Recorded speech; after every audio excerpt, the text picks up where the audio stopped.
Alright, what's going on, guys? I hope you guys are having a good one out there. Just want to put a little disclaimer at the beginning of this video. I'm going to be talking about how the optimal fuel mileage that you can get and how I personally do it with the truck. I'm going to be saying, obviously, things like, when you get to the top of a hill, put it in neutral and let it roll down the hill. Theoretically, by the time you get to the top of that hill, as you'll see in the video, you should be going fairly slow by the time you get to the top of the hill. So once you get to the top of the hill, throw it in neutral, and that's when you let it coast down the hill. But use common sense when you do this, all right? Don't do this on a hill that's like 4 or 5 miles long and 5% grade, because keep it in gear. That's not where you want to do that. I'm talking about the little kind of subtle roly-poly kind of hills, not the gigantic hills that, you're going to be picking up and doing 90 miles an hour down, and you're trying to ride. You don't want to do that. You always want to be in control and have that gear and have that shifter in gear, in the right gear, if you're on a steep hill like that. But on these little, roly-poly kinds of hills, it's not that big of a deal. So you just want to keep that in mind, because if you're going down a steep hill that's long and you get going too fast, you're not going to be able to put it back into gear, and then you won't have an engine brake. So you're going to be solely relying on your brakes, and that's no bueno. So I just wanted to make sure that you guys understood that before you watch the video. But anyways, hope the video is helpful to anybody that's trying to optimize their fuel mileage out here. I just hope it helps. So, yeah, see you down the road.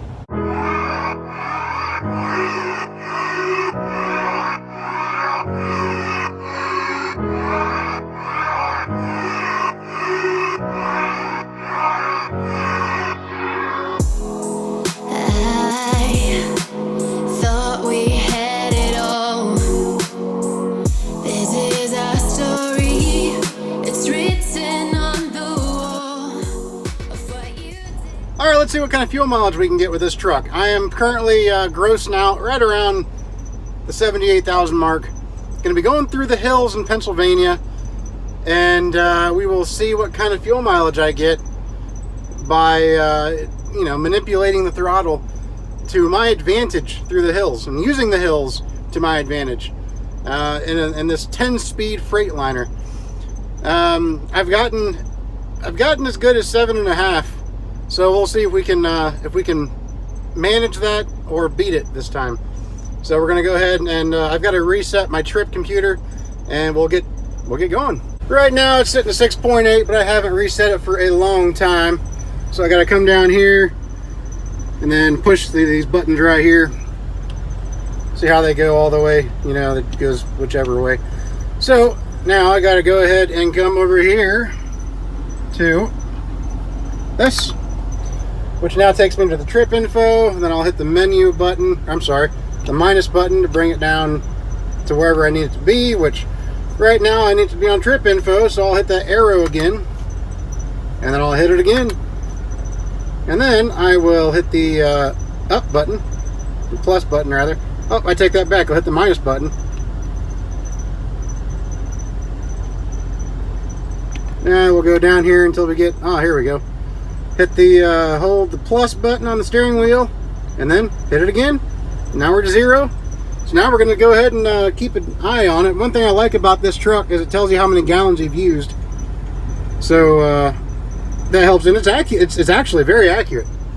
It's actually a very accurate system. I've gotten fuel, and I wanted to see exactly how close it was, and it was about 2 gallons, roughly 2 gallons or so. Off of what I actually put back into the tanks, and that could, the difference there could have just simply been I could have, not completely topped the tank off or whatever the time before that. So it's actually a very accurate system in here, and I know I have 240 capacity, 2 120 gallon tanks. Of course, you want to leave about 5 gallons per tank. Sometimes 10 gallons per tank, whatever you're comfortable with. but at least 5 gallons a tank. You want to basically throw off the table right then and there, because it sits below the fuel pump basically. So you know, you just kind of want to leave that in mind, because you won't get every gallon out of the tank. But it's been pretty accurate though, so it's a pretty good gauge. I like to pay attention to that when I'm, you know, cutting it kind of close. Now before we go, let's just go ahead and put this back. So you just hit the menu back button there, and then it'll start taking you back to the main menu, and then hit 1 up. See, now we are at you know, a blank for the miles per gallon, and as well as fuel used for the trip and for the leg. So we'll keep an eye on that and see how she does. Since I could hold my head up high, now I know I can't take it anymore. 'Cause I'm feeling that I'm lost inside, trying to get over you. Right here, you see where that little arrow is?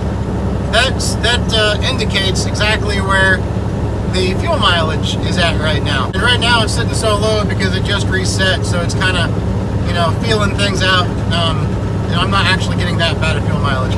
It's just kind of, like I said, it's kind of recalibrating itself. The goal is to manipulate the throttle so that that bar never goes below or to the left of that arrow. That's the goal. That's how you optimize your fuel mileage right there. And yeah, you see how it's already going up, and you know, the MPG. See how that bar is all the way up past 10? Because technically right now it's getting, like, you know, because I'm going down a slight grade. But yeah, so it's just what you got to do. See, I don't know if you can tell or not, but there's a little dip here in the road. So just kind of let off on the throttle a little bit, and then as you near the bottom of this dip, go ahead and give her a little bit of throttle, but keep that bar you know, up in front, or you know, past that arrow, and then you start to ascend the next hill, and just try to keep that bar above that arrow. You'll slow down because you're not giving it much boost, but keep it as close to that arrow as you can.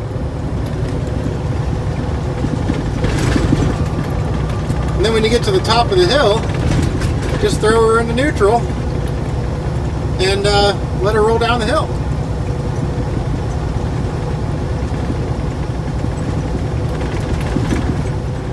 Just an update. We're sitting at 8.3 miles per gallon, and we've used 6.7 gallons, 55.8 miles so far.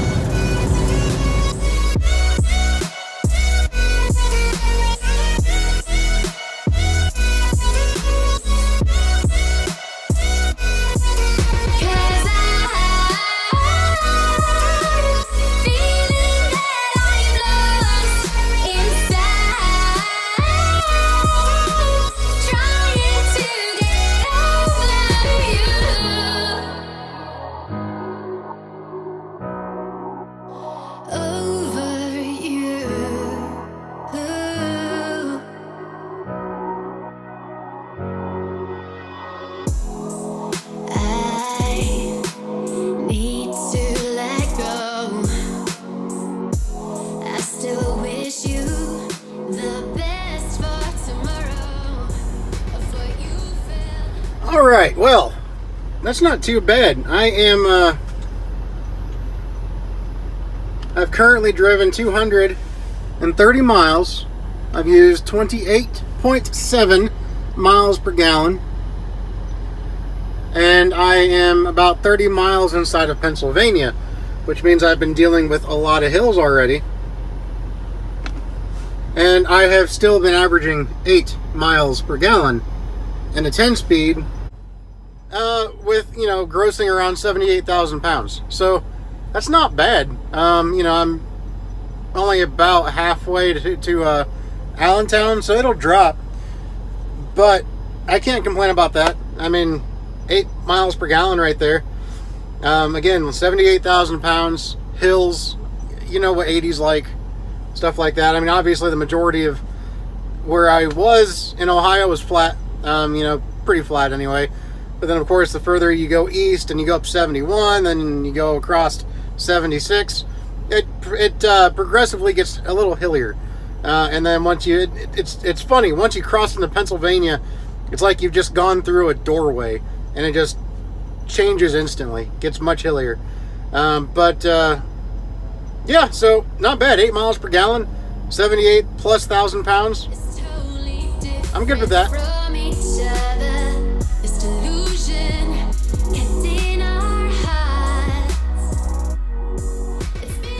Alright, well, I had to take a detour around some rough traffic, and in that detour I had to go across 322 that ran parallel with 80. If anybody knows how bad 322 is, you'll understand why my fuel mileage dropped like a rock. The hills are horrible. But anyways, here's what it's at right now. I have gone, well, we'll see how far I've gone so far. And I'm maybe 2 hours away from my delivery. Yeah, so right now I'm sitting at 7.6. It dropped back down to 7.4, but I was able to get it back up to 7.6. So that's good. Let's see where we are here. We have gone 375 miles and used 49 gallons. So there you have it. It's still not too bad for being the majority of the way across the state of Pennsylvania on 80.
Alright, well, it wasn't any better than the last time, but you saw it right there. I went 520 some miles, and I got 7.5 miles per gallon through the hills of PA. You know, more than half of the drive was in PA, and I got 7.5 miles per gallon by simply manipulating the throttle right and using the hills to my advantage, and you know, just knowing how to drive and knowing how to use common sense and logic. You can get decent fuel mileage, you know. I mean, this truck isn't empty. I mean, I've got a 42,000 pound load in the reefer. So right now I'm grossing right around, well, like close to about 78. You know, maybe a little less, 77.5, somewhere around there. So that's not bad. 7.5 miles per gallon. I can't complain about that. I was up to about, you know, I was hitting 7.7 in some stretches, but there were too many uphills. And then once I got into town here, and I was dealing with traffic lights and stopping and going a lot more, that's where it dropped from 7.6 to 7.5. It was at 7.6 as I came into town, but you'll have that, you know. But yeah, so these do pretty well, this Cascadia. Not bad at all for a you know, 77.5K gross through the mountains of PA and all that good stuff. So yeah, there you have it.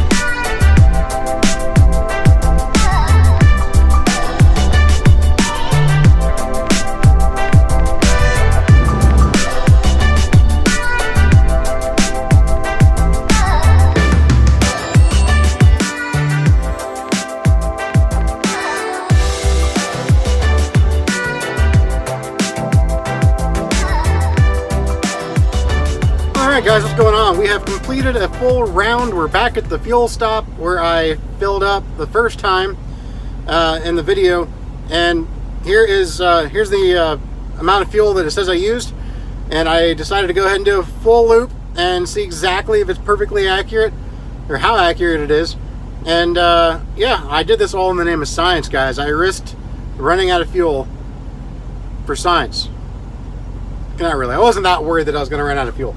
If it's accurate, it says that I've used 188 gallons, which means I have about 52 gallons left between the two tanks. Subtract 5 gallons per tank, you know, which is what pretty much falls below the pump. So I've got, like, you know, I could easily say I've got about 40 usable gallons of fuel left. But yeah, see, here we go. Here it is. Yep, 188. And we've gone 18 miles. So we're a little low on fuel according to the gauge, but we'll fill her up. Well, not too bad. Pretty much right on the dot, just about. Almost perfect.